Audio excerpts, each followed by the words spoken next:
And welcome to In-Game Chat for Saturday, March 30th. Yeah, 2024. It is. I'm going to check. It is season 18, episode 12. I'm Scott. I'm RJ. And I'm Matt. And welcome into the show, everybody. I'm bumping up your mic level there, Matt. Thank you. You are welcome as well. Welcome into the show. Going to do this very fast so that we can get on with our show and move on from there. If you would like to get in touch with us, the phone number is 334-272-9228. Check out InGameChat.net for all the links to get in touch with us. You can find us on Twitter at InGameChat. You can find us on Facebook, same place there as well. You can email us, everyone at InGameChat.net. Streaming right now on Twitch, go to twitch.tv, and you can search our name, In-Game Chat, there, and be able to find us, watch us live while we broadcast. Woo woo. Trying something different with the light. I don't think it's working. No? I mean, for us, it's working fine. For you, you got a really dark. It's a little dark over here. I know. Yeah. It's fine. I could turn on my flashlight on my phone and just. Nah, it's we're good. I'm gonna bump the level of light on this thing and see if I can get some light You here. that equipment from the morning show. You would have been perfect. Oh, the old lights over here. Yeah, I know that'd be great, but.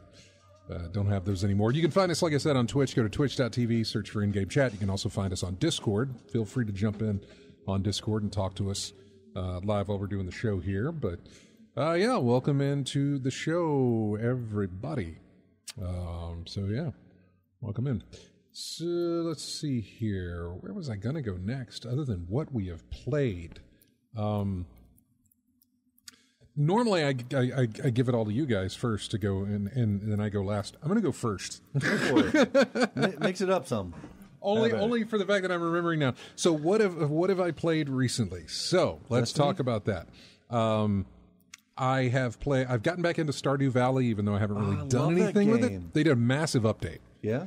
The 1. I think it's 1.6 update. It is big update. That game's just such a fun game. Just for chilling and just enjoying. I'm not very far into it. I was never very far into it. And when it updated, I looked at it, and plus with the Steam Deck now, I figured it was a perfect opportunity to, play it on the Steam Deck. And so I'm still, very not very far into it, like day 3. Okay. I think it was on day 15 from how long ago it was that I had played it. So it's been a while. I'm back into Stardew Valley. Also, what else did I start playing? Oh, Talos Principle 2 is really good. I finally beat the first one. Yeah. Because I got far into it and then just put it down, and I picked up Talos Principle 2 because I saw those out, and I'm I really need to beat the first one. So I did. I know there's multiple endings. Of the first one? Yeah. I guess there are. I don't remember trying to find them all, but I do. Yes, there are. You're right. There are multiple endings. Depending on what you do and how you interact with the computer and stuff. Yeah, I think the sequel has multiple endings as well, but I'm way too early in it to really even worry about that or care. I can already tell this is going to be one of those games that I'm going to be trying to squeeze every last minute out of because I don't want to see it end. I'm really, really enjoying it. This thing is hitting all the right notes. You do not have to have played the first one so far. I'm ever how far I'm into it. I'm on the third.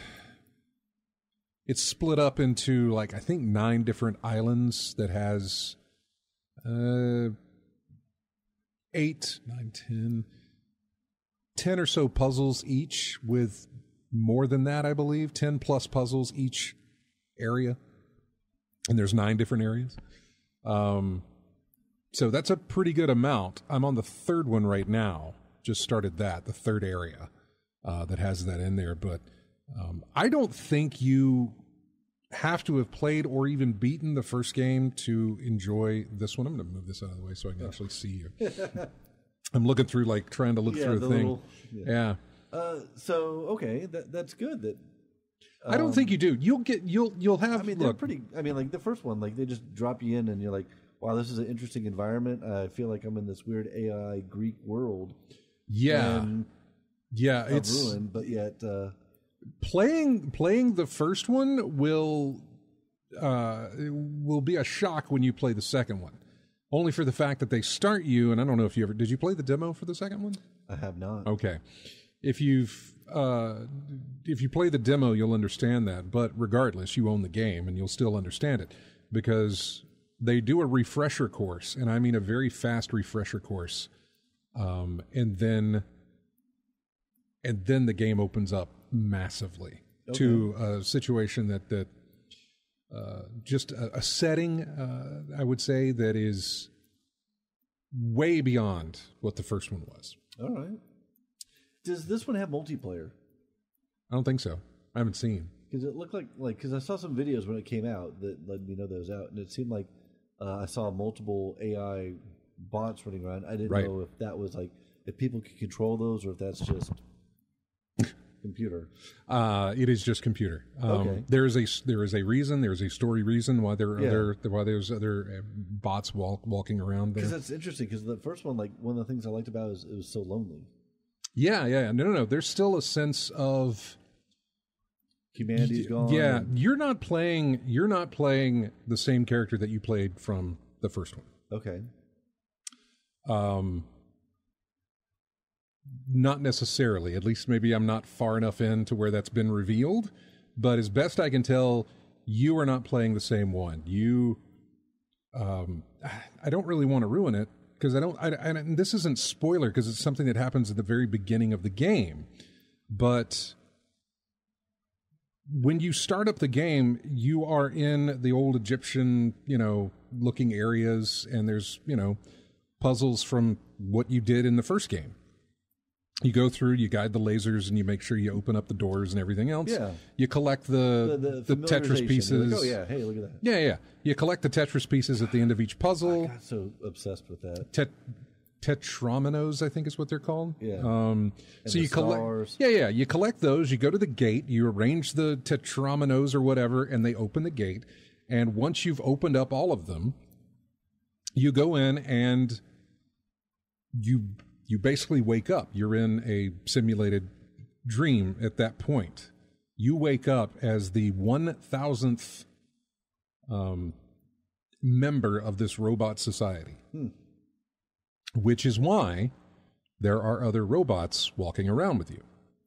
All right. Because you are the 1,000th. And then everybody else has different numbers and everything else assigned to them. But you're the 1,000th. You have fulfilled the goal that was set whenever number 1 was born. That there's going to be 1,000 of these people, and that's going to be the new city of robotic AIs walking around and doing whatever, building things, figuring out their existence and talking about philosophy and things like that. You don't do a lot of that computer stuff anymore, where you'd sit at computer terminals and philosophize, with the other person on the, Yeah. So far, there's nothing like that in there. Although, that's okay. A lot of that has been replaced by interaction with those other robots. Okay. Because when you talk to them, and other ways that you can communicate in your, I don't know, it's not really an inventory screen, but it's something like that where you have this communication with other bots that are back at base, and you have philosophical conversations. just like you did. What does it mean to be human? What does it mean to do this and that and that sort of thing? Figuring things out as you go. But it is, everything is massive. Everything is huge. You are not relegated to these little areas that have puzzles here and there. You are relegated to these very vast islands that have puzzles here and there. But I mean, there's also tons of stuff to discover and explore that aren't necessarily on the path that you go through. Quick question. Did you try Talos Principle VR? No, I did not. Okay. I did not try that. I also don't know that if I played the Road to the expansion, the road. I thought it was Road to Ghana. I think I forget the name of it. Guyana or something like that.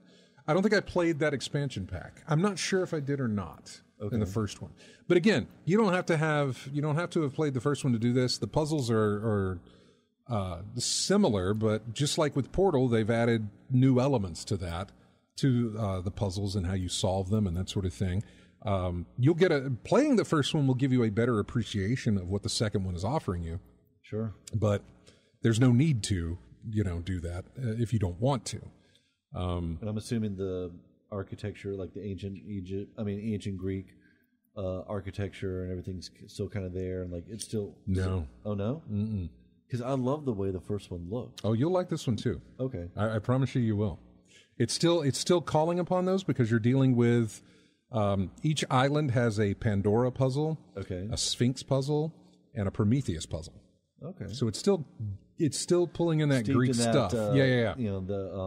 Yeah. The mythos. Those three puzzles, by the way, that each island has are outside the norm type puzzles. You're not going to go into a puzzled space and it's going to tell you this is the Pandora puzzle. You have to figure out what that Pandora puzzle is. You have to figure all of these things out, and now there's something called Prometheus, of course, provides you this flame. Fire. Yeah. If you have a flame, you can go into a puzzle, then if you can't figure it out, you can use one of those, and it'll clear the room for you anyway. Okay. If you want to do that. You can gain that back by solving the puzzle on your own. It won't solve it for you, it'll just clear it. You know what I'm saying? It'll just say, okay, you finished this puzzle, even though you didn't do anything. It doesn't put things in the right order for it to finish. It just accepts it as cleared. Then if you go back and you're like, I've had time to think about that. Yeah. You can go back and solve it if you want to, and it'll return that flame to you to use for another time. Yeah. I have not actually used any of that just yet. Some of the puzzles don't give you that opportunity. The puzzles that are outside of puzzle rooms, like I said, the Sphinx and the Pandora, none of those give you that option because you have to, again, sort of think outside the box with these. In other words, on the island, there are 10 puzzle rooms. You need to solve 8 of them in order to progress. Okay. You can solve all of them if you want to. That's fine. But these other puzzles that I was talking about that are kind of outside that, they will use aspects that are in those 10 different puzzle rooms to solve a puzzle that is not in one of those puzzle rooms. Like I'll grab the blue laser from puzzle 8 and point it into the sky to hit something that's across the island. Oh, wow. Then go over to that puzzle to put something in the air or something to catch that laser to direct it in a different way across the island. How would you know to do any of that? You come across it. In other words, okay, there are receptacles that are very familiar to you as a player. You're going to look at that and say, that's looking for a green, blue, or red laser. It's color-coded. Yeah. So, I mean, you'll see it and say, wow, it's got a green... Because that's what I stumbled upon a statue. Yeah. And I looked up and I was like, it's got a green thing. How do I... But there's nothing around here that right. would solve that. So it's like, how do I get... I need to go find one of these puzzles and see if I have an eye line or eyesight, whatever it is, to that particular thing or to something else that can get me there. It's kind of... They kind of did that in the last levels of the first one. They did, yes. I had that where, even though it was in the same world area, I was at one puzzle and I'm like, way over here I needed to get like the extra star or to some. Okay, I appreciate that. Yeah. They've got those, and they have some of the most interesting environmental puzzles. It's wonderful. It's there. I love it to death. And you also get like environmental puzzles. You can definitely check it out. You also get when you're looking at your map or when you're looking to. Actually, you can look at it in your map, and you can look at the map anytime. The map, by the way, is not a map of the island. It's just more of a map of you're at this place. Here's all the puzzles here. You have solved, 8 out of 8. You found 2 of 3 sparks. You have found 1 of 2 flames. You found a secret room that there's, that sort of thing. It gives you a what's it called? Like a checkpoint type thing. Yeah. You've done all of this. Okay. So it kind of lets you know, it's like, oh, I've got one more thing I need to do here, so let me go and find it. It doesn't show you where anything is, but you have to go find it. And like I said, it is sprawling with just stuff. I went to the third island I went to today, and these open up in order, so it's not like you have a choice of, I'm going to go to one of these places. They open up in order, so it's linear in that way. The game wants you to go. But this one I went to was my first one that had a massive sense of scale. Giant statues. Massive. All right. There's one that looks like an underwater mine type thing. This thing is huge. I can't. The scale I can't really give you as to how big this is, but it is insanely gigantic. Enough that it messes with my megalophobia thing, where if I get up close to it, I don't want to look up because it gets me dizzy. Yeah. So they're very, very huge. I am both excited and a little scared about it because I know they get bigger just from the demo that I played. Plus, when you first start the game, this massive version of Prometheus shows up and talks to you and whatever. You've seen Prometheus. He's on he's like the box art. Okay. He's all chained up and whatever, robots in there talking to him.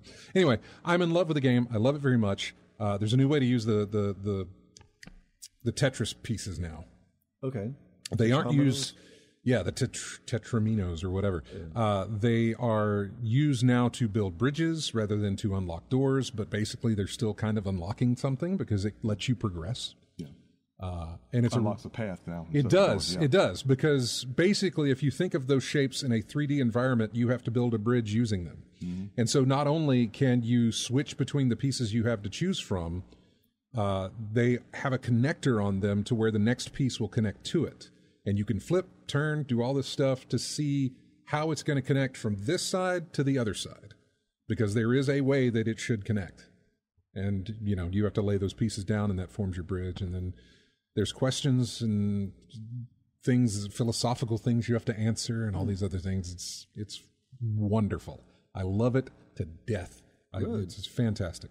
And I'm so glad that I'm enjoying it and that it's doing that. And then the other game I played was Balatro, or Balatro, whatever we decided to call it. I'm going. I finally beat a deck. Congrats, man. 47 hours of playing this game, and I finally beat my first deck. What game? And this is what I got to look forward to. Balatro. Balatro. Haven't heard of it. Dude, it's really good. It is... it's a card game with poker. You play poker, right? I mean, not professionally. No, I mean, I know not professionally. Basically, what you do is you take a poker hand out of the eight random cards given to you, and you get these jokers from the shop in between rounds to beat a blind. You have to get a certain amount of chips: the small blind, the big blind, and the boss blind. And the thing is trying to get through this whole game. Luck of the draw, really. Because I'm still working on trying to beat my first deck as well. I was really close today, by the way. But it's like a card roguelike type thing? Yeah, and the jokers are really fun to discover and use, and then you try to work your hands around those jokers. I don't know if there's the biggest score that you can possibly get. I don't know if there's a demo still available. There was a demo during their Next Fest, but I don't know if there's still a demo up for it. Yeah, I can always get you that Balatro tutorial, or you can just look it up on YouTube or something. It's there. This is not what I asked for. Balatro. Balatro, whatever it is. Is there a demo? Nope, there is not a demo. No more demo? Mm. Yeah, that's kind of, okay. Yeah, that's not fun, that there's no demo. It's really, one guy developed it. It's currently on sale, by the way, because it's for $13. Overwhelmingly positive reviews. Oh no, and I mean, if you're into that sort of thing, it's really good. It's really good. Yeah. So now I've got to work on beating my next deck, and then I beat the red deck. I started with the first one. I beat the red deck. Now I'm moving on to the blue deck. Yeah, that's what I'm trying to do. So, in my case, it was set up for me on a silver platter. It was just I was building up the wrong thing. In my case, I had the lustful Joker, which boosts up my hearts. I had the shortcut Joker. I just discovered that one, which lets me get straights, but now I could skip a number. So instead of 10-9-8, I can go 10-8 and still have that count as a straight. Yeah. Or a flush in my case, right? But then I had some another Joker as well that give me bonus multipliers for face cards. Mm-hmm. So I had a bunch of Jokers that was doing really good for me. But the problem was I was using planet cards to boost my flushes and straights. And I didn't have anything for 2 of a kind, 3 of a kind, anything like that. So the last ante I was on, I got to land ante 6, and the boss blind was the wall, which makes an extra big blind. That's what I had for my final. Yeah, so mine was, instead of getting 60,000, which I probably could have gotten if I played my cards right, no pun intended, but it gave me 80,000. Mm-hmm. So I was like, I was just short. And the problem was I had built up the wrong type, because you can get 2 of a kinds, 3 of a kinds all day, but it's hard to get a straight and a flush, even with the shortcut that I had.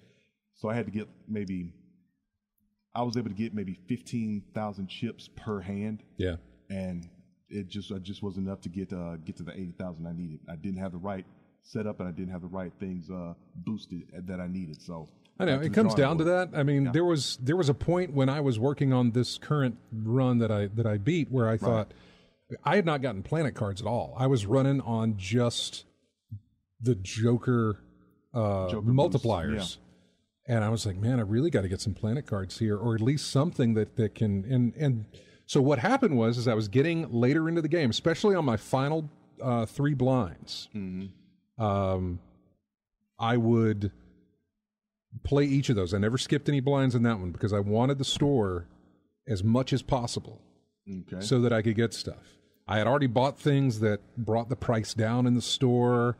I can't remember some of the other things. I had 2 negative Jokers inside, so that let me have... That reminds me. I did 5, 6, 7. I had a negative blue Joker. Yeah. So it gave me 1 extra Joker slot. Right. I had 2, so that means I had, 7 Jokers up there doing what they needed to do.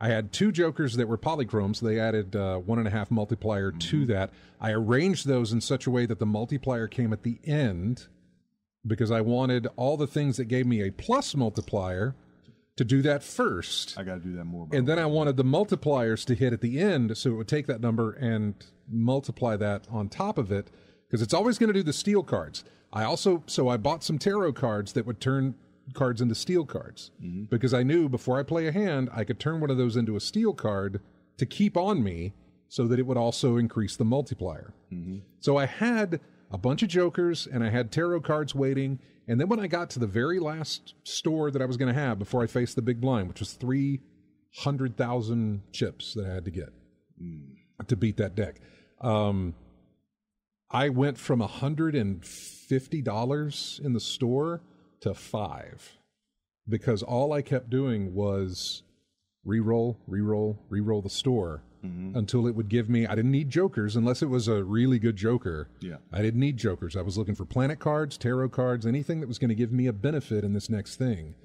And I just kept re-rolling until I got down to $5, and I had gotten a pretty good amount. And then I played. I had one of the Jokers gave me like a plus 15 multi when no discards were left. So in other words, I was rolling through, getting discards out of the way. So I played my first hand, and it got me like, I don't know, 3,000 up there. And I knew that wasn't great, but I was just like, it's fine. Then I played, I think, another hand that was like a 2-pair, which I had leveled up at some point to, I don't know what it was, not very much. Yeah. And then I finally got my 5 aces. And I had an ace multiplier and a couple of other things up there with club multiplier and different things like that.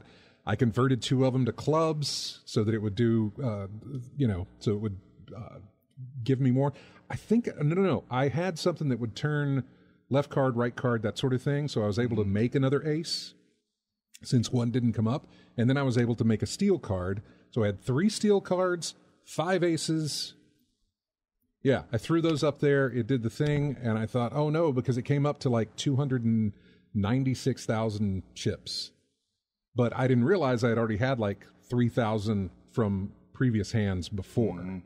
And so I thought, oh man, I didn't make it because it was my last hand at that point. Yeah. But no, when it combined with that, it sent it over. I took a screenshot of it. It's on my Steam profile or whatever. Yeah. But I took a screenshot of the final score there. But I was so happy. I was so happy I finally beat a hand. Been trying for beat a deck. Yeah, I've been trying for so long to do that.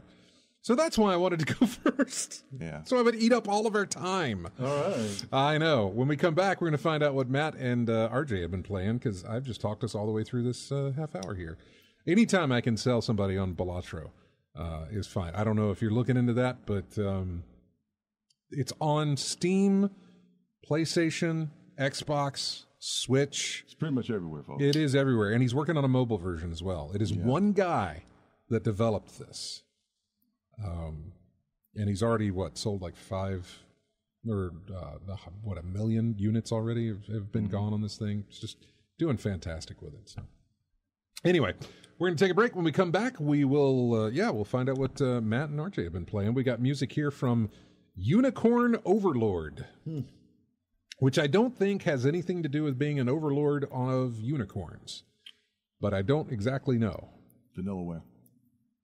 Is it? The makers of Dragon's Crown, Odin's Sphere. Oh, is that what it is? Mm-hmm. Okay. Well, this is called, this is the music for the Overworld section, the daytime music for that. Anyway, we'll be back with more of In-Game Chat right after this.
Welcome back into In-Game Chat. This is music from Outlast Trials. Coil Chase music is what I've labeled this as, so that's what it is. There you go. To Dave, who might be wondering what these songs are. He left a comment on our Facebook page about what the tracks were from our show. Let's talk to you guys, find out what you've been playing. We'll do Matt last. We'll go with RJ next. What have you been playing? Well, like I said earlier, I was playing Balatro. Almost made my first win with my red deck, but I didn't, so I'm going back to the drawing board. And I know which... Keep trying. Know which jokers to seek in my case, and seeing if I can upgrade them like you did, because it seems to be the key is just upgrading everything you can as soon as you can when you get to that last part. In a sense, yes. I mean, it helps. Like if you start... it helps to look at your deck and see, like, do I have an abundance of aces? Well, then I need jokers that help with aces. Mm-hmm. Do I have just an abundance of hearts or diamonds or clubs?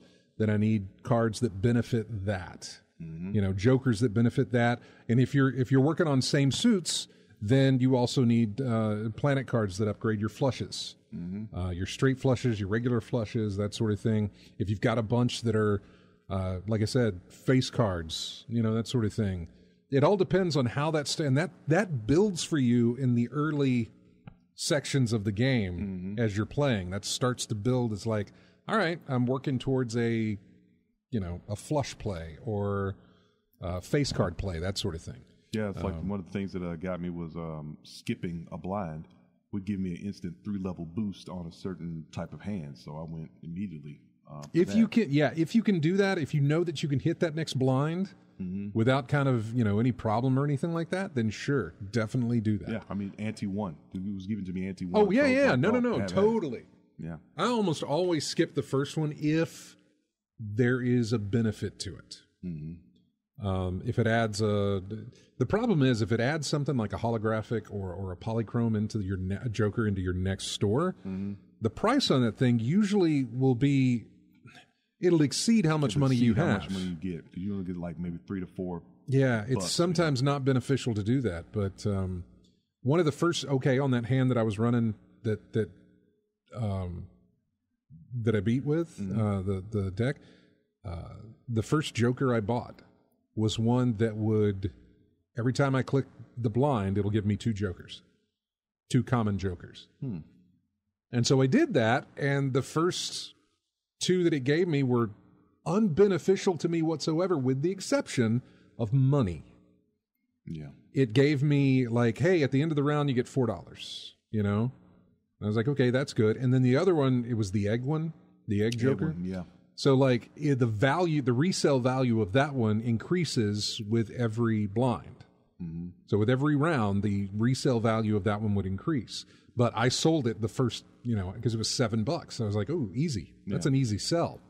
So I sold that one and had money and just, I played through that until I had found cards or Jokers where I'm like, all right, let's keep those. I can sell this and let's work on something else, Yeah. I think that egg one maxed out at what, 50? I have no idea. I've never, it doesn't stay in my hand long enough. Yeah, and so I was working on that. I was trying to play Virtua Fighter 5 as well. Trying to? Yeah, unfortunately, having some internet issues. Oh. Couldn't get a stable match.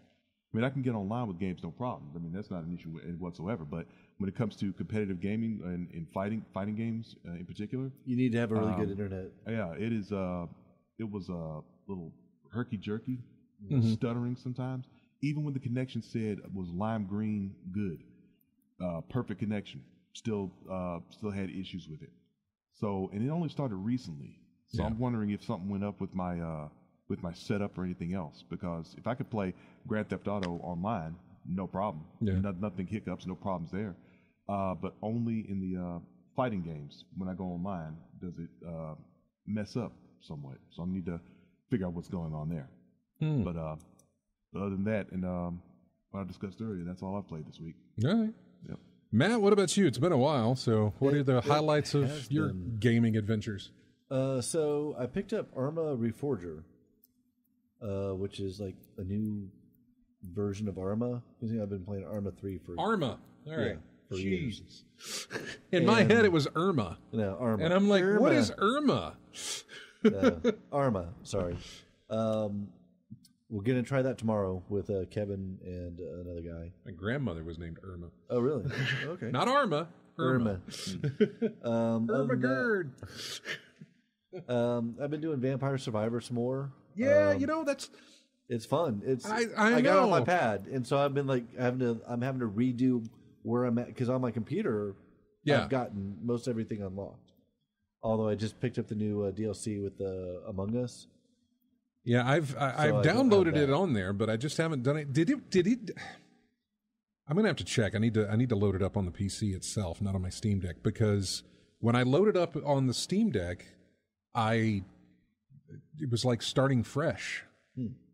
And I'm curious if my it should connect. I mean, it should. Yeah, well, I want to go back to that and see if anything changed. I want to go back to the PC version and see if my save is still there. Yeah. If for some reason it's not, or there was I don't know, because it's been a long time since I played it, and so I don't know if something got reset or if it just didn't save over. So I'm going to try that. I had the same problem with Stardew Valley, actually. Okay.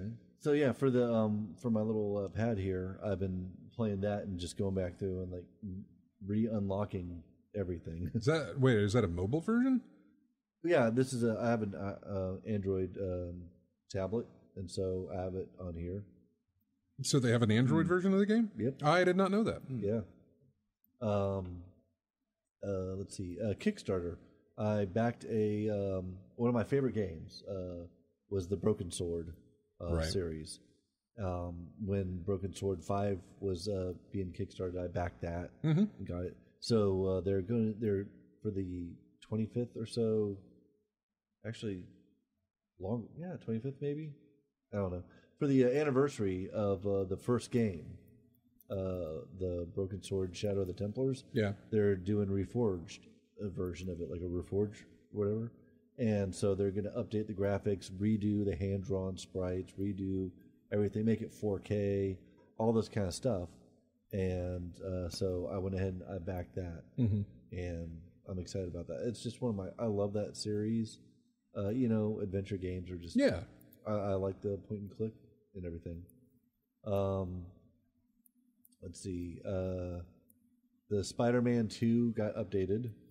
Yeah, I still haven't played. Wait. Oh, you got a PS5. That's right.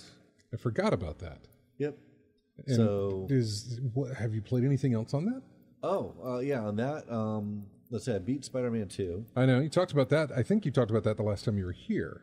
Yeah. Because you had bought the PS5. Playing God of War. Okay. The 2019 God of War, not Ragnarok, but the first one. I'm gonna beat the first one first. Yeah, no, you should. You absolutely should. That is those two games are they really are best played back to back, almost back to back, exactly. And that's probably what I'm gonna do. Yeah. So I've been going through that one. I mean, I wouldn't take too long of a break in between them, but they're best played back to back. One goes right into the other, and it's to have it still fresh in your mind. Not only just the muscle memory of how to move, but also just the story beats and everything else. It's good that it's still there. There's a very, very narrative driven game. It seems like the older that I'm getting, once you start playing a game, you get used to it. But then, like when you swap over to another game, you have to like hold on. It takes me a little bit longer to retrain my brain and retrain my hands to get to back. All right, let me try and fumble through this again. Then if I try and go back to a game, and I'm just like I don't remember how to play it. Right. Like I've tried Witcher 3 a couple of times. Like I'd like let it go for a while, and I guess it didn't help that they update the system for Witcher 3 in the game itself, and like the menu system and like the stuff behind the curtain. That like when you go back into it after like 2 years, you're just like, none of this looks familiar. Right. Yeah, it's my case with fighting games. I have to relearn the system. Of course, yeah. Yeah, for that. Or probably even worse for you because you play so many different fighting games and there's so many different configurations of.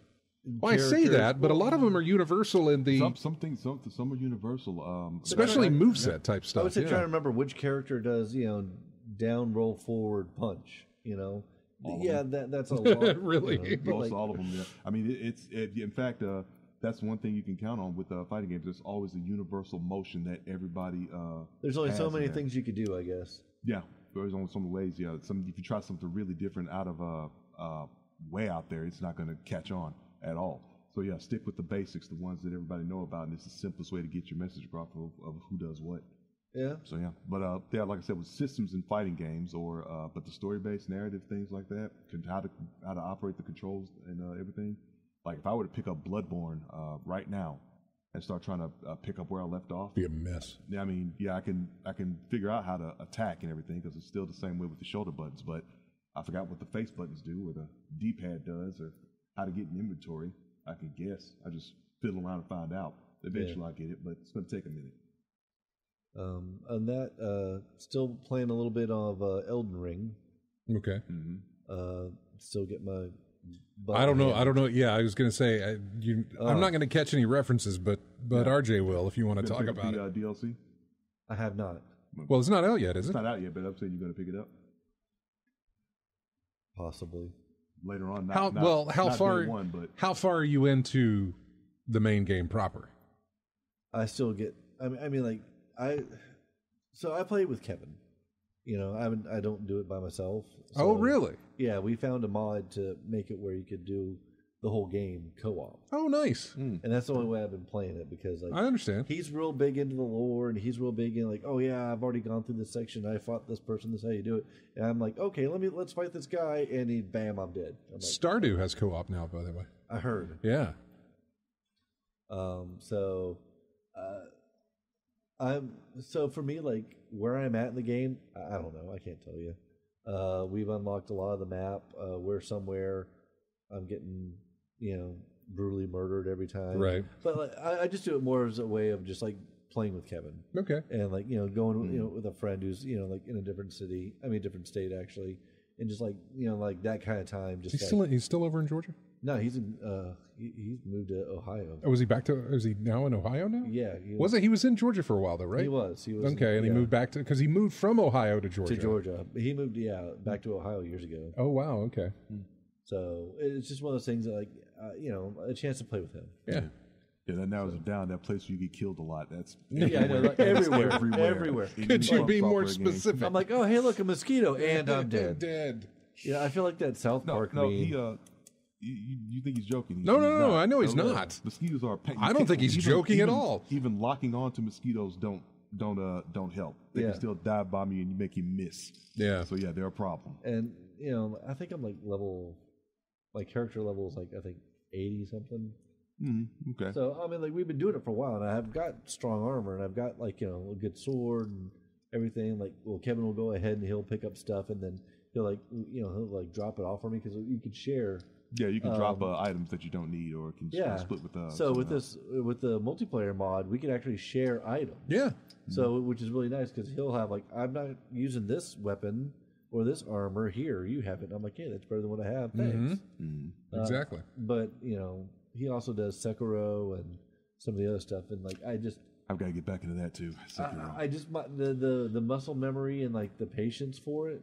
If I was doing it by myself, I wouldn't. Yeah, Sekiro is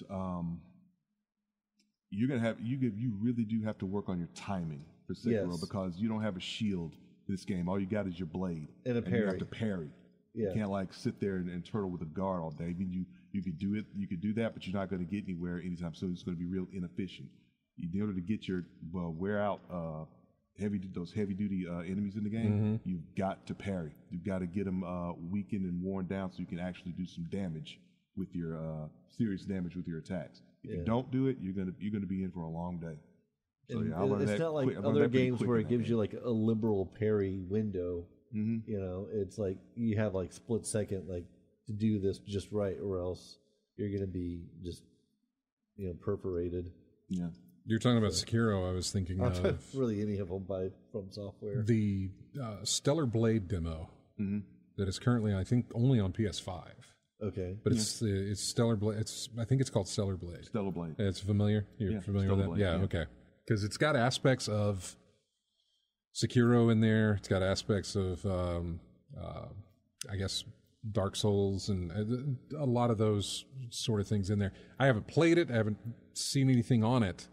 I've just heard that it's got a mashup of a bunch of, I don't want to say Souls-like because it doesn't seem like it's that. A mixture of different type of games. It is, but Kinda like what Lies of P was.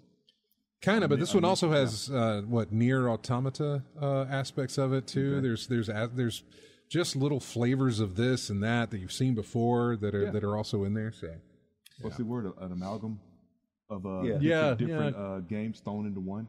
Kind of take the best of each one and throw it into one game and see what happens. Yeah. Did you see any of the play stuff for Ken Levine's game, Judas? No. There was there was Ken a big. Levine has a new game. He will. There was like a preview thing that went on.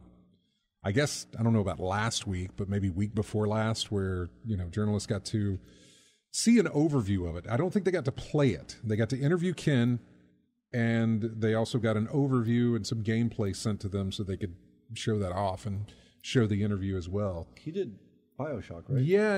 It's got aspects of BioShock. This like sort of how BioShock was a spiritual successor of a System Shock? Is it kind of like that? Like where it's in that line of realm?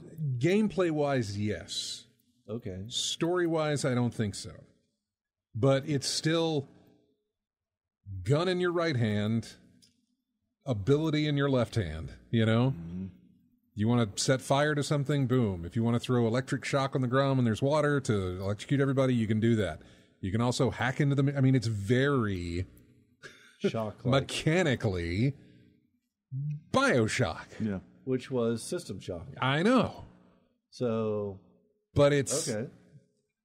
But there's something different to it. Not necessarily in the game mechanics of it, but at least the story. There is no lighthouse here. There's nothing like that. They're calling it something to do with like Lego pieces, and that's going to put you in a frame of mind that you probably shouldn't be in. Basically, there are 3 other people in the game, and I don't mean other players. I'm just talking about 3 other people that you're dealing with in the game. They're not necessarily bosses, but they each represent a certain aspect of the area that you're in. And the problem is that they're all related. Okay. So in other words, there's this sheriff-like dude who's very much, authority, police, sheriff. Meh. And he's married to kind of a pacifist. And they have a daughter. And you are trying to appeal to all 3 of them as much as you can without... Like, if you give more attention to one, you're going to lose favor in the other 2. If you give more attention to 2 of them, you're going to lose favor in the 3rd. It's a balancing act you have to do. Mm-hmm. And they haven't really expanded upon this, but it has something to do with that. Okay. And basically, as long as you can kind of put those pieces together, do something for one that's going to benefit all, hopefully. It's usually not that easy, but, something like that. And I guess I don't know if that's how you progress or that's how you get more out of the story, but that's kind of the aspect to it. Sounds like faction management in bigger scale games. Kind of feels that way. You're right. It does kind of feel that way. Fallout New Vegas comes to mind. And, first off the top of my head, like between the NCR or the Caesar's Legion, who do you side with? I mean, you can go full in on each side, or you can like play both sides or against each other. Yeah, against each other. You can do whatever, but yeah. But I don't think you can do that because they're family. It's a family dynamic, and so you got to satisfy everybody. If you pit one against the other, then you're going to lose all 3. Yeah, I mean, it's a harder thing to do try to satisfy everybody, which is never simple. Yeah. Lethal Migraine says, actually, Press did get to play it, so there is that. But I'm telling you, all the gameplay just tells me, all right, you're putting the BioShock, excuse me. Excuse me. Excuse me again. Sorry. You're putting the BioShock mechanics all over this thing. I mean, it's essentially just... That's what he knows. Yeah. So. It really is. And I'm okay. If it ain't broke, don't fix it. I mean, tweak it a little bit. That's what I was going to say. Yeah. I'm okay with it if you can, make that more of a fresh thing, like put it in different wrapping paper, basically. I mean, the mechanics are just that. What's the story? The story of System Shock was interesting. That's what engaged me. The story of BioShock was interesting. Yeah. The mechanics were a lot of the same. Mm-hmm. But like the mechanics of any first-person shooter. Was that the case in System Shock, though? You had ability in one hand, gun in the other? Because I don't remember abilities. Yeah, you did have... You could do psych That's abilities. right. Yeah. And, so... Tell me, the story is what's going to be the hook. And so we're waiting on that. So... Narrative-based title. So, yeah, that's your how much your draw. have first-person shooters really changed mechanically since, Doom? True. You still have a gun. It's you just still fire things. I know. It's just the different environment that you're thrown in to deal with that. You bring along with it.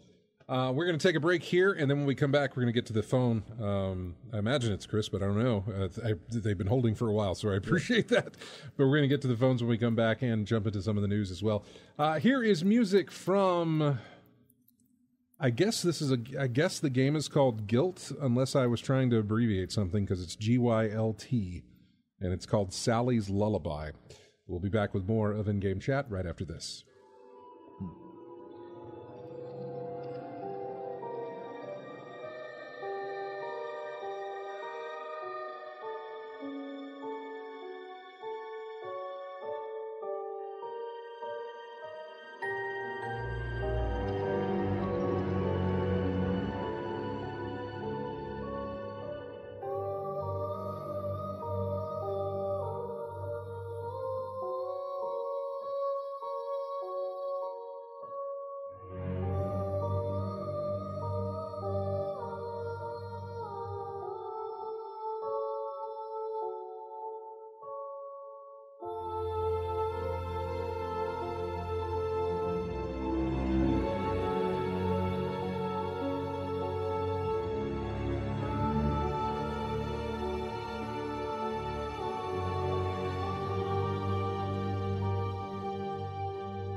Welcome back to In-Game Chat. This is music from a game called Melatonin.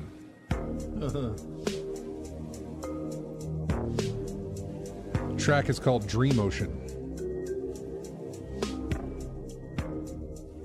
Except for that bass line and that drum beat, it fits.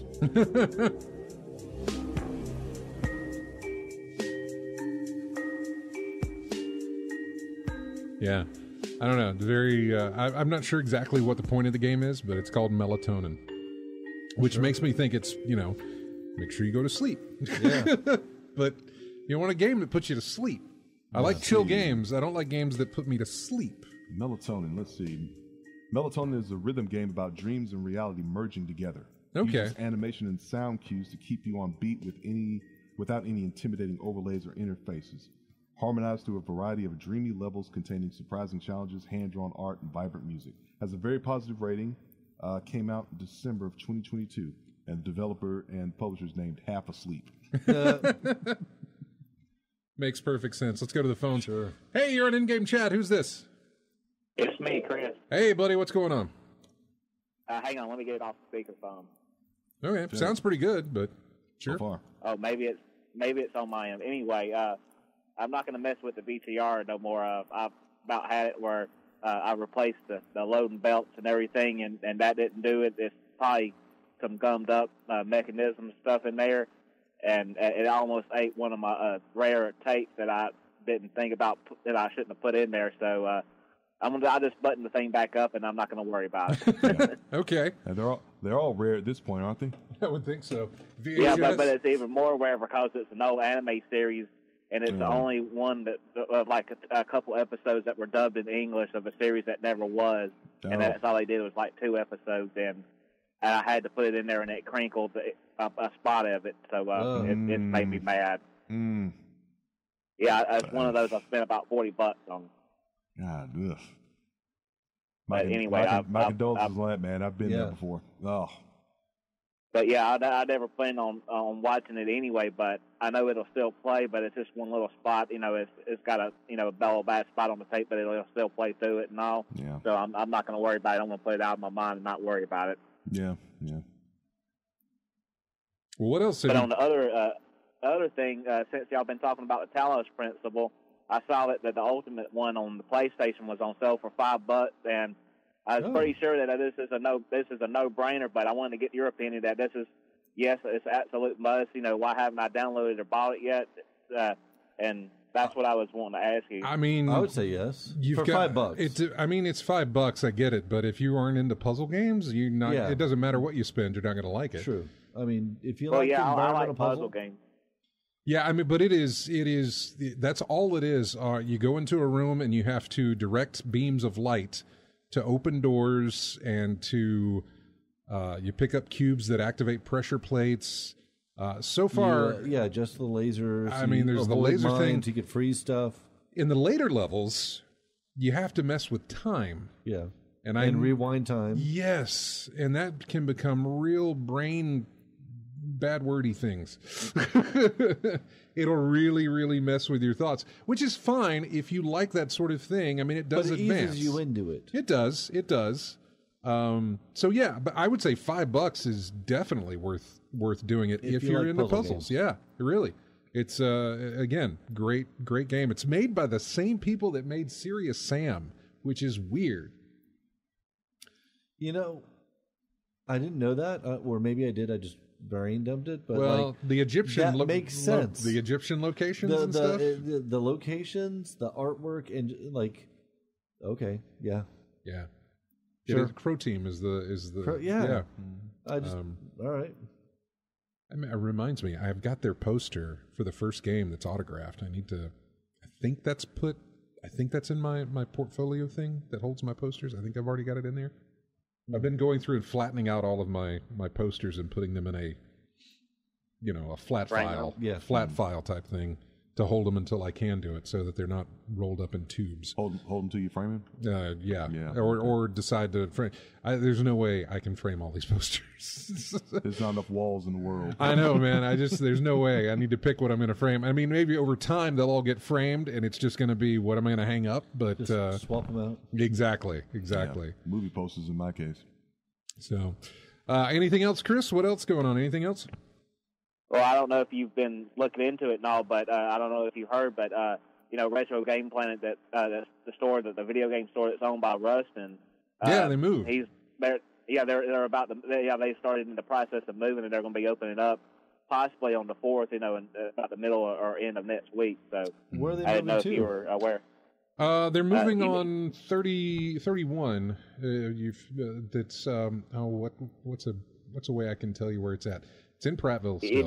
It's in that building that has the first store and the old Wassateria plant in it. It's on the right side of the road going into Prattville. Okay. Trying to think of what I could tell you.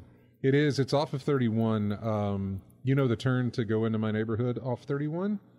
Just go down a little bit further and look to your right, and it'll be on your right. Yeah, it'll be closer to you. It's a lot closer to me. We talking almost walking distance? There's some hills. Walking distance if you have enough determination. Yeah, really. There's some hills you don't really want to mess with, but yeah. Oh, hills. Okay. There's some hills you don't want to mess with. Grandpa's hills from walking to school every day. Oh, good Lord! Ways. No, these are some steep hills. But yeah, there's. You could walk to it, I guess, but it's a lot closer. Just drive. Yeah. Well, all right, Chris. What Rustin was telling me, his warehouse is right next door to where the stores are going to be, so they can walk from one section to the other and go into the warehouse. So he gave me a private tour when I stopped by there the other day. I think it was on Monday afternoon or Sunday afternoon one day, when they were out there working, and showed me in there. But they didn't have it at the old location, but they're going to have the United States Postal Office, pick up their packages and stuff at the new location for their things that they sell online on eBay and stuff. So they're not going to have to make trips to the post office no more at their new location. So. Oh, okay, I got you. All right. Well, I'm But yeah, pleased to hear. anybody that's familiar with that shopping center, it's the old one where that old square building that used to be a pawn store years and years ago, and that big shopping center where the washaterian and that flea market is. Sure. I was trying to think of what I could reference to him, and I can't think of anything that I could reference to you. It's not like it's across the street from the McDonald's, which you would know. There's nothing of like oh man, there's nothing there that I could tell you like it's across to or next to that is really significant that you would kind of landmarkish that you would know. So. I mean, I'm pretty sure over time they'll update the address and give it out to everybody. So yeah, honestly it's not hard to find. It's really not. Yeah, it's off of 31. Yeah, they've already updated and they've got a mural painted on the front windows and stuff. So anybody can drop by there and find exactly where it's at. And they've updated on Rustin's personal web page on his Facebook page and the game store web pages Facebook page as well. So anybody can find it and go through their recent history. Mm-hmm. Okay. Well, thanks for the update on that, man. Appreciate it. But yeah, it looks like it's going to be fantastic and all there. It's going to be like longer and wider than the original store was for the main shop. It's been a while since I've been in there. So, but Chris, good hearing from you again. Yeah. Y'all have a good one. We'll talk to y'all later. Take care, bud. Okay. Bye-bye. Take care now. All right. Bye. Bye. Let's go over to Discord. I think he's in there. I see Steve is hanging out. Steve, you there? Hey now. Hey now. What's going on? Well, all right. What's going on, man? I was just checking in. I caught the latter half of the show. I don't know. I'm kind of in a weird spot with gaming right now, so I didn't know what everybody else was playing aside from Helldivers. So I thought I'd check in and see what I should be playing. I haven't played Helldivers, and I should. I should buy it first, but I haven't played Helldivers. One thing I heard about Helldivers was that, or Helldivers 2 anyway. Helldivers 2 is that someone's maintaining the difficulty. Who's going to be able to tweak it or whatever. The difficulty could be tweaked a little bit. I suppose. I don't really know much about the game myself, other than everybody's playing it except me. It feels like. Yeah. Yeah, it's pretty. I mean, it's a fun drop-in game. Like, especially when you see everybody playing, you can just drop into their game and help them out. I know. I've been seeing a lot of the old COG folks playing, and and obviously the guys from my Destiny group doing the playing as well. It's a really satisfying game, though. Like, just go. I mean, especially when you're killing bugs. It's just it. I mean, it's Starship Troopers, the game. Really. I know. And it's even exactly the opening little cutscene. There's like a opening cutscene to the game when you boot it, and it's like a parody in the same vein as like the Starship Troopers movie. So it's more Starship Troopers the movie, the game. Yeah, which they already have. It's because like the book was different, but they've already got like a couple of games that are based on Starship Troopers. They do. There's one in early access right now. Yeah, there is. And they just didn't go anywhere. Well, I mean, it's too late now. Like Helldivers is out. Yeah, it's going to satisfy that itch, and then when it finally does come out, people are going to be like, "Yeah, we played this game before. It's Helldivers." And and you can fight bugs and robots. So why would I just play a game that you can fight bugs? While also piloting a mech.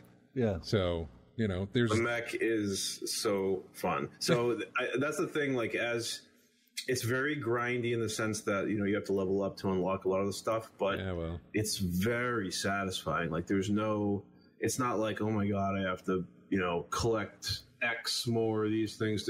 There's none of that because there's always something going on or something like to kind of achieve, or either short term or as you play. But just really the variety too, kind of going through the maps, like the different planets and like the natural disasters that exist on all these planets that you have to avoid on top of the bugs. So it's a good balance of non-repetitive gameplay, but still maintaining like a fun way to level up and to achieve some of the prizes towards the the unlocks. I say prizes, but I mean unlocks that you can get later. Hey, Steve, what's the weapon variety like in Helldivers 2? Ooh, so It depends. So you can go. What do they call it? There's something you can unlock. You get medals like when you do missions, and so you start off with a machine gun, just like a basic machine gun, and you have a sidearm pistol, and then you have like special weapons that you have to unlock to call down. You basically man, I play the game so much I forget like the terms they use. You have to summon them from your ship that's orbiting above the planet. So if you want your flamethrower, you gotta type in this code and it sends a pod down, crashes on the planet, and you pick up your flamethrower. If you die and you need your flamethrower again, you have to repeat that. So it's not going to be, it will be on the ground. Like you can go back and find it but if you're in like the giant swarm mess, you're probably not going to go back and pick it up. So you're just going to call down a new one. But so yeah, the special weapons, you have like flamethrowers, grenade launchers, like rocket launchers that can take out bugs from pretty far away. And then there's other specialty weapons like backpacks that you can put on, and it will have like a drone kind of follow you and like, keep your backside covered while you're working on something forward. So there's all kinds of different variety there, but you can also, as you play and you achieve medals, you unlock, and I've been looking it up, trying to figure out what they call it. It's basically another tree of weapons that you can get to. Oh, okay. So like for example, like you have a regular machine gun, and then you have a shotgun, but then there might be a shotgun with flame rounds, and then there might be a shotgun with exploding rounds, and you can get those each time you get a new weapon. It has a slight change to the projectile. So there's all kinds of different varieties and I just think I saw an announcement that there's going to be a new machine gun that they're going to introduce soon, which more the better. The more things that they keep adding. I'll eventually get there. I know I will. I just don't know when. But I feel like I'll eventually get there. Maybe this month. I might try it. But so far, the cross platform is very good. Yeah. So that's the other thing with this game. This is kind of like a landmark game in the sense that we're starting to see the walls break down between. Well, for Sony it's Microsoft. Yeah, and I think I don't think anybody was expecting this game to be as successful as it was. No one was, because obviously in the first week you couldn't even play it because the servers were overloaded. Yep. Sony did not expect this. I know that. And this isn't, this was on nobody's real. I don't think people were like putting this on their wish list, being like, "Can't wait to play this." Yeah, I remember them showcasing it during one of their state of plays that Sony had done. And I looked at it and I was like, well, that's great, but I got, it felt like Destiny. It looked like Destiny in some ways. And I just said, well, I've got Destiny. That looks good, but it's not gonna, scratch the itch that I have. Yeah. However, I can no longer play Destiny. So it apparently will scratch that itch that I have. And I should get onto it. I just don't know why I haven't yet. I don't know. I've been messing around with other things and just haven't jumped into that. It's been nice to be able to play, and this is my own self-restriction speaking here, but it's been nice to play other titles here instead of being locked into that the grind. Yeah, it was always a sense of I could play something else, or I could put more time into Destiny to go through the season. It could have been a reason Helldivers 2 got so much press, because any of the games that were released with it didn't do too well, because I think Suicide Squad released like a few days before it. Yeah, and that just sort of went nowhere. Yeah, so everybody was hyped about that, and they disappointed them so much. Oh, massive disappointment. Yeah, so they were looking elsewhere, and then Helldivers 2 popped up, and it knocked it out the park. They're disappointed still, because apparently the season started. The first season of whatever Suicide Squad has. Mm-hmm. But there's nothing. They added a new character with Joker, but that's it. They didn't add any kind of new elements of gameplay. They didn't add new mission types. They didn't vary things up. They're just like, here's a new character, and here's more in-game enemies to fight. New but character in the same disappointing game. Nothing changed. But anything? What else was released around that time with Squad and Helldivers 2? I can't think of anything else that was released around. I'm sure there was some other stuff, but as far as, I mean, the big focus was Helldivers 2 and Suicide Squad, which was not very... That's the embarrassment, right? Like, it's not even in the top 100 on Steam. Like, the thing's dead on arrival and nobody cares. Suicide? It's... Yeah. And I don't know what to... So they left a void and Helldivers was able to fill it. It was, but you know what? I would still say that there's a void there as far as Rocksteady's concerned. Mm-hmm. I think they still have a void to fill in that regard. I suppose if they try to do that, I don't think they're going to be able to. Mm-hmm. I don't think they're going to be able to release another game that's going to, I don't want to say fix the problem with Suicide Squad, but redeem anything. You know what I'm saying? Yeah. Like the next thing, go ahead. I was going to say this. I don't see. I mean, if you're not going to entice people back with Joker, what are you going to do? The only thing people wanted to play was like the Batman-styled, combat of the next Rocksteady thing. And you didn't provide that, so that's it. So they could get to work on one now. And by the time, I mean, how many years did it take? 7 years to make this game? Yeah. Was it like 7 years? Yeah, 7 years to get to this point where they released Justice League to basically nothing, no applause or no big fanfare. They released this thing. Definitely no sales numbers. To warrant money to put forth to make a new game. And even if they tried it to make up the deficit of what they've lost on this, Warner Brothers more than likely would want them to implement more of what they're doing here as far as like, we need more revenues of income. Mm-hmm. We don't need them to just buy this game. We need them to put more money into this game as they go to make up for that. The corporates are not going to let go of this money on top of money thing. You know what I'm saying? Yeah. They're not going to let this go of, hey, they can't just buy our game once. We need them to pay for our game over time. Well, in this case, the fans like watches. I know. Yeah. That's the thing, though. That money's going to something else. We want them to buy the game once, and then we want them to keep paying. Yeah. Which is something we used to have to do a long time ago. We got into that, where you would buy a game one time, and then you would pay a monthly subscription to continue to play that game. Mm-hmm. They don't do that anymore. Like what MMOs were the ones that did that. I know, and they don't do that anymore. Yeah, they don't do it anymore. Now it's all the stuff inside. Well, what they've got, I guess, now are just expansion season pass things. Season passes, yeah. So you pay... Fighting games in particular. Yeah, you pay something. Usually it's not like for Destiny, it was on an every 3-month basis. You pay...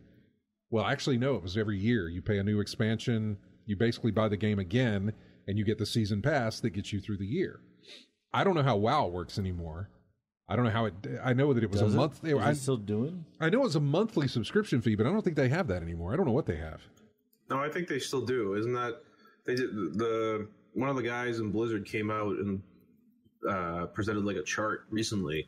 Okay. And it showed like the ups and downs of like it didn't have specific numbers, but it was just a chart showing like what their subscription base looked like during their classic release and then as they go, and apparently like in the last month it's been higher or around the same height, if not higher than the classic, which was a huge bump in popularity for the game. So yeah, it's alive and a decade later. No. We're more than that yet. It's not.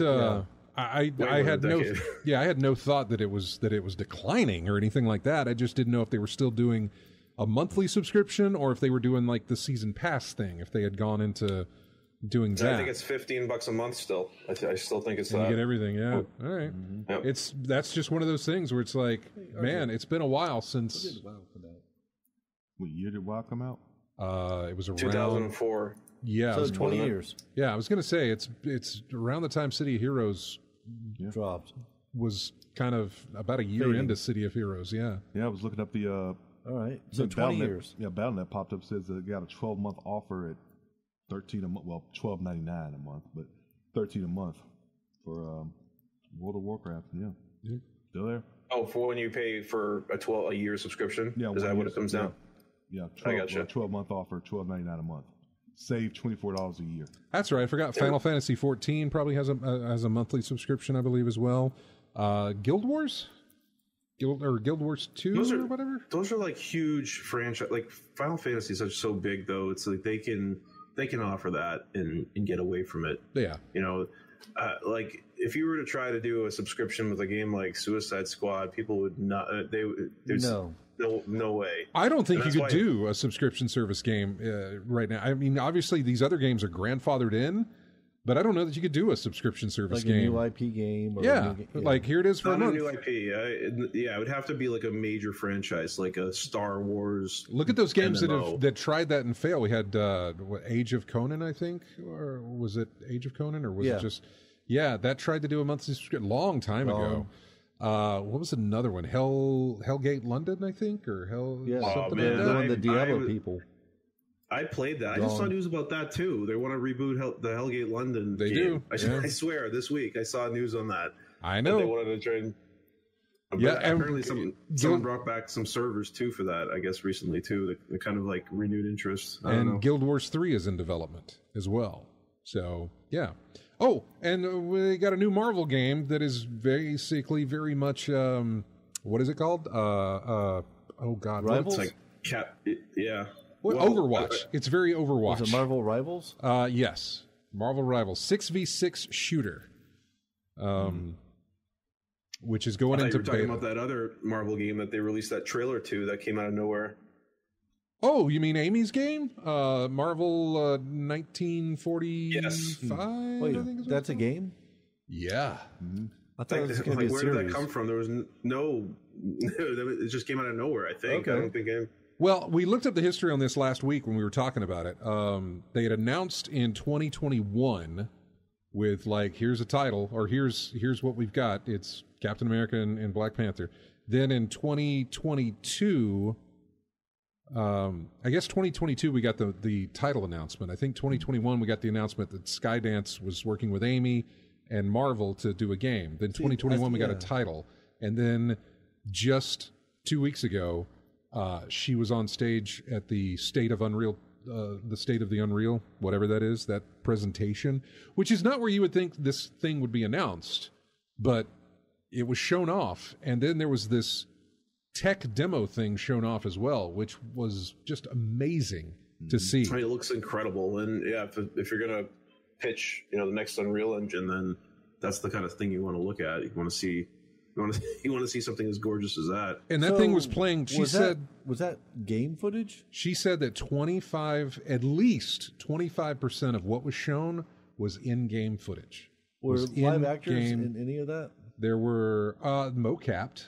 I mean, if that's what you're asking about, there were no live actors. No, really. Yeah, but there were. Because like part of it, I'm like, that looks like a live person, but other parts look kind of uncanny valley. Like I think that's like fake. I thought it was an animated series or something like that. It's not. It's a game. It is a game. All right. Yeah. It is. She's not directing it. She's only writing it.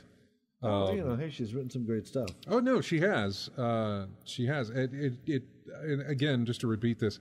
It got us to reconnect because I sent her a text the next day and it was like, "Hey, congrats! I know I haven't talked to you in forever, so I don't even know if this is your number anymore." Yeah. And sure enough, it was, and we were able to catch back up. But yeah, she's very, very proud of that.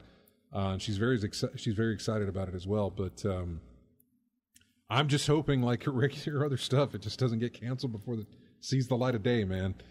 I need to know what kind of gameplay that game's going to have too. I know we missed out on like at least 2 Star Wars games from her because the studios didn't survive. Terrible. Yeah, so I think. Was she involved in that Bounty Hunter one? Yeah, I believe so. Yeah. What was it, like 1313? Yes. Mm-hmm. So, and then the other sort of and then there was another one she was trying to do. Yeah. That didn't survive either. That was, and we got no title on that one. We just got a quick glimpse of somebody exiting like a home on Tatooine or something. I don't know what it was. And that's all. He was wearing a cape. You didn't see a face. It was just, he's out, and that was it. That's all you saw. And it's just like, okay, good, we got something. But then it never came to pass, and the studio shut down. She was let go. So yeah, now she's been hired by Skydance to work on this Marvel 1945. 43? 43? Yeah. Marvel 1943, Rise of Hydra. Yeah, Rise of Hydra. Exactly. So looking to see how that goes. And that was in the tech demo, was that there was a scene on a bridge. Captain America's chasing after Black Panther. Yeah. And they have this conversation there on the bridge. And you see that play out in the trailer. And then she says, hey, let's go back to that. And now we're going to remove the mask off Black Panther because apparently they could do that. Yeah. The mocap was filmed with his face. And so when they remove the mask, it's just the actor's face. And you see him talking. And you see him doing, complete emotion and everything. It just looks so fantastic. Just really, really good. I mean, we've talked about, I know they did it in almost every single Naughty Dog title there, from Uncharted all the way to Last of Us. And a couple of other games have done well with facial animation, but it's always been top tier from like the Naughty Dog folks. And this gives me those vibes from seeing that camera work, that mocap work, and that focus on getting the actor's performance digitized, and it's just looking really, really good. Hey, we got to take a break. Can you stick around, Steve? Sure. All right, we're going to come back real quick and finish up this conversation. Music here from a game called Snufkin. It is... I'm sorry. That's the title that's got me worried. It's not. Yeah. It's not. It is. It's folklore based on. Oh God, is it? I don't think it's Swedish, but and I don't think it's Norse. Dutch, maybe. Okay. But it's a folklore. Scandinavian. Yeah, it's a folklore thing. It looks nothing like it's nothing. Might be Swedish. Is it Swedish? Maybe. Snufkin. Yeah. Anyway, this is called "Welcome to Moomin Valley." Oh, Swedish. Okay, we'll be right back.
Welcome back to In-Game Chat. A very orchestrated Contra theme. This is the soundtrack from Contra Operation Galuga. Galuga, yep. You knew exactly what it was. Yeah. Saw the demo in the shop and saw the gameplay of it. It looked really nice. Yeah. Mm-hmm. Well, that's where it is from. Welcome back, everyone. Steve, you still with us? I am. There he is. What you said you were? You said you were in a lull. You hadn't played. You were trying to see what everybody else is playing. So you just haven't been playing anything, or? No, I've been bouncing around. I finally got around to playing Dad of War on the deck, and well, first of all, I'm impressed by that I can even stream it from my computer to my deck. Mm-hmm. All right. Which is crazy. I don't know. It works so well that I was happy. I tried downloading it directly to the deck, and the performance wasn't great. So that's where I streamed it, I was a little bit surprised because I played both Spider-Man games directly on the deck, downloading from the deck, and they were flawless. It was seamless, beautiful. Spider-Man on Steam Deck was amazing. Yeah, it was. I mean, everything was great. So I'm like, I'm gonna play all the games I missed out on the deck, and I was gonna start with Dad of War, or continue with Dad of War, and I couldn't get it to really to run at 60 frames or 30 frames very, very well at all. But streaming it from my computer works great. In fact, I didn't even realize it because when I started streaming it so I was playing on my deck, like in the living room, and then I walk into my office where my computer is, and it's actually the second screen is up. Like, the monitor came awake, and I can see my gameplay on my second monitor. I didn't realize that that's actually what it was doing. It plays on your computer. Yeah. Just like that. It's just also playing on your deck. Yeah. That's basically like a giant remote control. I've thought about doing that with Talos, but Talos just feels so much better with a keyboard mouse thing that I just prefer it that way. I also prefer not for being a bigger screen and up close rather than playing like streaming it on the TV and using the deck as the controller. Sure, yeah. There's all kinds of different gaming moods I get into with where and how I want to play games, so I totally get that. But no, I'm playing that casually, but I'm just looking for, and I am playing Helldivers with people, but what else is there to look forward to in 2024? I don't know. I'm kind of in a weird, like there's nothing on my radar that's really sparking any interest, or at least one with a date that I can say, oh, I can't wait. Not a Dragon's Dogma guy, I guess. No, that's fine. No, yeah. No.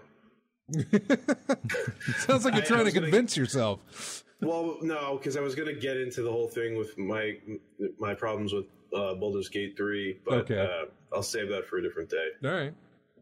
Perfectly fine. Perfectly, that's perfectly fine to feel that way.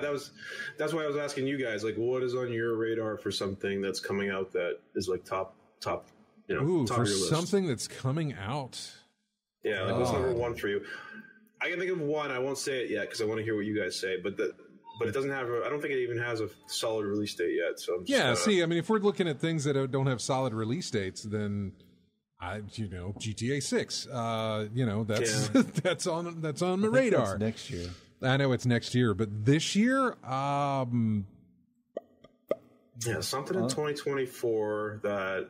I'm not interested in Marathon, which I know we're getting that from Bungie, I think. Yeah? What we're getting, I don't know what it is, but I know it's not Marathon. Yeah, I know.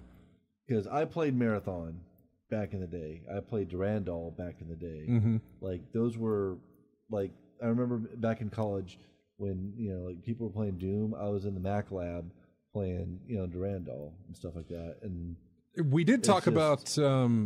I don't know what this thing is that I saw but it's not Marathon. I know this is not Marathon. We talked about Judas. I don't know when that's coming out, but there was some gameplay stuff revealed on that. 2030, probably. Probably. Honestly, I've been taking a step back from gaming in a while. Just like I've been doing other stuff in my life and. For upcoming releases, I don't know. I don't really even know what's coming out anymore. I know. I've not really been keeping track of anything that is not like I used to be. Well more versed. Yeah, it just nothing's hit me yet, and I know eventually it will. But anything on your radar other than the Elden Ring DLC? That's pretty much the only thing I can think of. Elden Ring DLC. I'm actually looking forward to. Yeah, DLC for Elden Ring. I mean, Arma 4 when that comes out, but I don't know if it's going to be this year. Light No Fire, maybe? I don't know. Oh, yeah. Is that this year? No, there's no release date. I'm sure that's not even... I mean, how long did it take? How long did it take for the other game to come out? Boy, I tell you, though, he is Light No Fire. He has got to... what is it, Sean? Is that his name? Yeah. He's got to deliver on this one. I'm not saying that he won't, but I think that he built back enough of the trust that people are taking his word for it again. After what game? No Man's Sky. Oh, it's the same group doing that. But instead of it's not. Is it not? It's not space now, right? What is it now? It's just a big giant world. I mean, it's unclear. It looks like a city builder only on a planet level. Right. But like the way like a planet to scale level. Right. Like he described a mountain on your planet, and if you were to hike that mountain in real life, it would take you 6 hours, and that's how long it would take you to hike in the game. Right. They're putting it to scale as far as this planet. I know. To deliver. That's what I'm saying. It's like No Man's Sky really pulled the plug on a lot of people as far as disappointment with that. But over time, you were able to build that trust back. And now here you come with another very ambitious game. You better deliver when it releases, because you're gonna have to do that. You know how hard that climb is, and you're gonna have to do that again if you drop the ball. 6 hours. Right, that climb. Yeah, good one. So yeah, there is that. When you're talking just future games, then fine. I'm looking forward to the Wolverine game. I'm looking forward to the Venom game. I'm looking forward to the Marvel 1943 game. There's plenty. None of these games have dates, though. It's all they have none. Absolutely none. The only game that has a date that will probably be played by me, and I'm kind of excited for, is Space Marine 2. Okay. And who knows if that date will stay the same. It's September 9th, 2024 right now. But that's a ways away. Like, what else is coming that... I don't know. It just seems like we're kind of in a... last year at this time, we were anticipating a Zelda 2 release, which was happening in May. That was a good one. We were anticipating a Diablo 4 release that was happening almost like a week later, plus Street Fighter 6. Maybe it's just a good time to catch up on back catalog. And then when we got into August, we got Baldur's Gate 3. When we got into September, we got Mortal Kombat 1. When we got into October, we got Spider-Man 2. And we had... last year was like a City Skylines too, and everything. Yeah, and so it was like a landmark year, because we don't see too many of 2023s come out with that many packed games like back to back, and even the games that didn't like hit critically or commercially, that still came out in that time, like Callisto Protocol, which is still a big release for people that were Dead Space fans, Yeah, I'm hoping more for like the little out of nowhere indie games like Dave the Diver that just like showed up and just was just wonderful. Well, yeah, that's what Balatro is for RJ and myself, and which I don't know if you like just a small development. Hey, here's a throwback to fun. I don't know if that's something you're interested in, Steve, but Balatro as I put 47 hours into that thing. What's it called? Balatro, Balatro. It is a poker roguelike. I don't know How does that work? Do you play poker? Do you know poker? I am aware of how to Texas Hold'em style, works, yeah. But I don't play regularly. Well, you have, just to explain it all, you have blinds that you have to, I say blinds, but they're points you got to make. You got to score this many points, and you have this many hands to play in order to score those points. And you can discard, you've got so many discards you can do. So I can throw out a set of 5 cards 4 times, and then I can play hands and that sort of thing. But once you do that, you go to the shop and you can buy cards. So I can take a deck of 52 cards, and I can put in 10 more cards to that deck. I can do 5 of a kind, even though you normally wouldn't be able to play that in regular poker. I can do 5 of a kind that's also a flush. I can have 5 aces, all clubs, and score a massive amount of points because I've manipulated the game to play that way. That does look fun. There's a developer playing it on Steam right now, and I'm just kind of watching as you're describing it, and it seems pretty quick, fast-paced as well, so you got to be quick. I think if you go to our Twitch channel, you can, I think where I streamed it is probably still there, maybe? I'm not sure, but I streamed it one Sunday morning and played it, and you could probably get an idea, because you can also buy jokers that every time you play an ace, it doubles the points of the ace, but also adds a multiplier to it. Yeah. And so then you just start running into these massive scoring. Yeah, one of the fun parts about Balatro is the modifiers through the jokers, and there's 150 of them in the game that can that can alter how the cards are played and how many points they give you. And there's so many different varieties of these things that some helpers are like off the wall crazy, and some are just really basic and simple. Yeah. Like when we were talking about earlier about shortcuts that allow me to have flushes and straights that don't need all the cards in the set. Right. You know, or there's a joker that says hearts and diamonds are the same, clubs and spades are the same. So I can mix clubs and spades and still get a flush. Yeah. Because my joker has modified it to play that way. You know? So yeah, there's many different ways to do it. However, I know you love to chase achievements. Be careful if you get into that one, because there's at least one achievement I think that's in there that is probably, you could probably do it, but might take a minute. There's a couple of games on my list that I had a couple achievements on that I can never get 100% on, and then some of the games have shut down, so it's impossible to get it anymore. Right, so yeah. But it's on that game's on sale this week. It's great on the deck. It's fantastic on the deck. It's $13, and I've enjoyed. But it's also on the Switch and the PlayStation and Xbox, and it's everywhere. It's everywhere. So, all right, I'm gonna check it out. I'll check it out. That would be a great deck game for sure. As a sitting on the couch, hanging out, chilling. Definitely. But we got to run, man. We're at the end of the show here, and it's been. Quick, I did think of a game coming out this year. Yeah, what? That I probably will pick up. Death Stranding 2. Oh yeah. What is it? Death Stranding 2? Oh, that's... Is that this year, though? Yeah, that has a release date? Yeah, I'm pretty sure it does. I thought it said this year. I don't know. Look it up, RJ. He's looking it up now. I'm skeptical. RJ's our man in the chair. I have doubt. Release date of 2025. But that is all we have right now. Never mind. I could have sworn it was this year. Oh, well. Don't tease me like that, Matt. I'm sorry. Star Wars Outlaws, I think, is this year, maybe. Ubisoft? That doesn't have a release date either. It doesn't either? All these have, supposed release dates. I'm looking for something that has, June, we're locking this down, June 4th, 2024. Yeah. No, there's no lockdown. Yeah, but at this, I was about to say, at this point, with what we've seen, a lockdown date, it ain't coming out on that date. We expect delays now at this point. Yeah.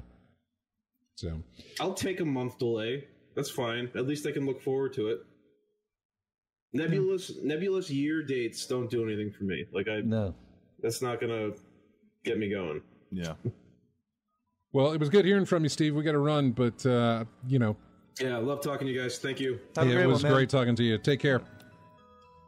All right, well, that's going to wrap it up for us. Matt, good to see you again, of course. Good to be here. As always, thank you for calling in, Chris. Thanks for talking to us, Steve. I told you I was going to have music for this game, for this one. From the that was not supposed to happen.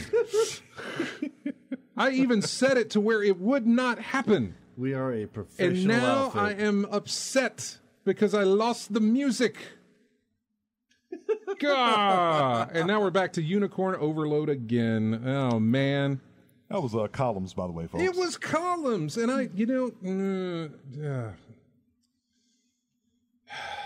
excuse me for just a minute. Oh man! As I look for, we were so close. How many years have we been doing this? Man, this is gonna bug me. Let's see. That's what I love about this. No matter what, we're just still the same people. Yeah. I'm fixing it right now. You're not going to deny me of this. Because I love this. Yep. Yes. We got to go. Bye.